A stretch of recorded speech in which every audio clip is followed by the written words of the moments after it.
स्वागत है सुकून वाली कहानियन में, जहां हर रात मिलती है सुकून भरी कहानियां, हल्का सा रहस्य और मीठी नींद।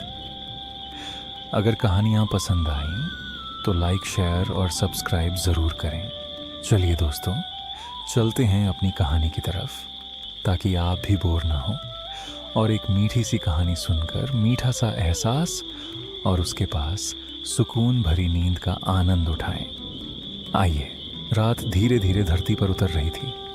आसमान में आधा चांद बादलों के बीच छुपता निकलता जा रहा था। दूर खेतों से आती ठंडी हवा खिड़की के पर्दों को हल्के हल्के हिला रही थी। गांव के किनारे बने छोटे से घर में पीली रोशनी वाला एक दीपक जल रहा था।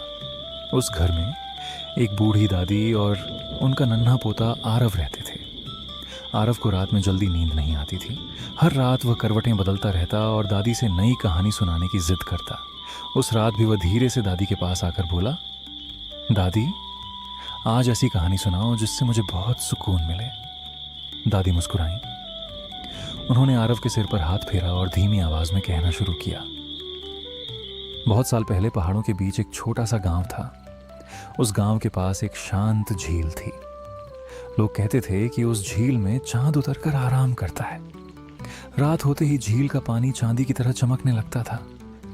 आरव ध्यान से सुनने लगा। दादी बोली, उस गांव में नील नाम का एक लड़का रहता था। नील बहुत परेशान रहता था। उसके मन में हर समय ढेर सारे सवाल चलते रहते। उसे लगता था कि दुनिया बहुत तेज भाग रही है और वह पीछे छूटता जा रहा है। एक रात नील अकेले झील के किनारे जा बैठा। चारों तरफ गहरी शांति थी। बस पानी की धीमी लहरों की आवाज और पेड़ों से गुजरती हवा की सरसराहट सुनाई दे रही थी। तभी उसे लगा जैसे झील के बीच कोई हल्की रोशनी चमक रही हो। धीरे धीरे वह रोशनी पास आने लगी। वह एक छोटी नाव थी और उस नाव में सफेद कपड़ों में एक बूढ़ा नाविक बैठा था। नाविक ने मुस्कुराकर पूछा, इतनी रात में अकेले क्यों बैठे हो? नील ने धीरे से कहा, मेरे मन को सुकून नहीं मिलता। नाविक ने हाथ बढ़ाया, तो आओ, आज तुम्हें सुकून का रास्ता दिखाता हूं। नील नाव में बैठ गया। नाव धीरे धीरे झील के शांत पानी पर चलने लगी। पानी इतना साफ था कि उसमें आसमान के तारे दिखाई दे रहे थे। ऐसा लग रहा था जैसे नाव आसमान में तैर रही हो। कुछ देर बाद नाविक बोला, जानते हो, इंसान की सबसे बड़ी थकान शरीर की नहीं, मन की होती है। नील चुप रहा। नाविक फिर बोला, हम हर दिन बहुत सारी बातें अपने दिल में जमा करते रहते हैं। डर, चिंता, पछतावा, उम्मीद, और फिर हमारा मन भारी हो जाता है। तो फिर क्या करना चाहिए? नील ने पूछा। नाविक मुस्कुराया, जो बातें तुम्हारे बस में नहीं, उन्हें हवा के साथ बहने दो। इतना कहकर उसने झील के पानी को हल्के से छुआ। अचानक झील में गोल गोल लहरें बनने लगीं। उन लहरों में नील को अपने सारे डर दिखाई देने लगे, अकेलापन, असफलता, पुराने दुख। लेकिन धीरे धीरे वे सब पानी में घुलने लगे। नील की आंखें नम हो गईं। उसे लगा जैसे उसके मन का बोझ हल्का हो रहा हो। नाव आगे बढ़ती रही। थोड़ी दूर जाकर नाविक ने नाव रोक दी। चारों तरफ गहरी शांति थी। हवा ठंडी और नरम थी। ऊपर चांद बिल्कुल शांत दिखाई दे रहा था।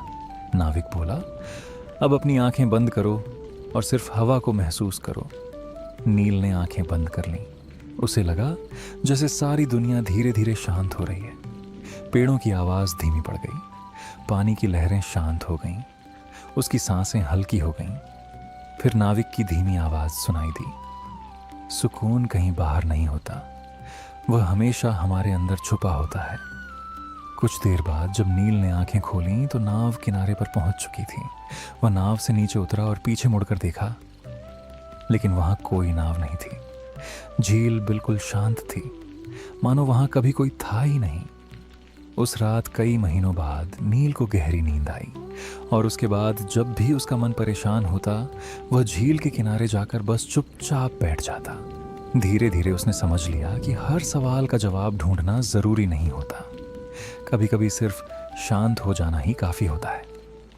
दादी कहानी सुनाते सुनाते चुप हो गई। कमरे में हल्की हवा बह रही थी। बाहर कहीं दूर बारिश शुरू हो चुकी थी। दादी ने धीरे से देखा। आरव की आंखें बंद हो चुकी थीं। उसके चेहरे पर हल्की मुस्कान थी। दादी ने उसके सिर पर हाथ फेरा और धीरे से कहा, जिस मन में शांति उतर जाए उसे नींद खुद ब खुद आ जाती है।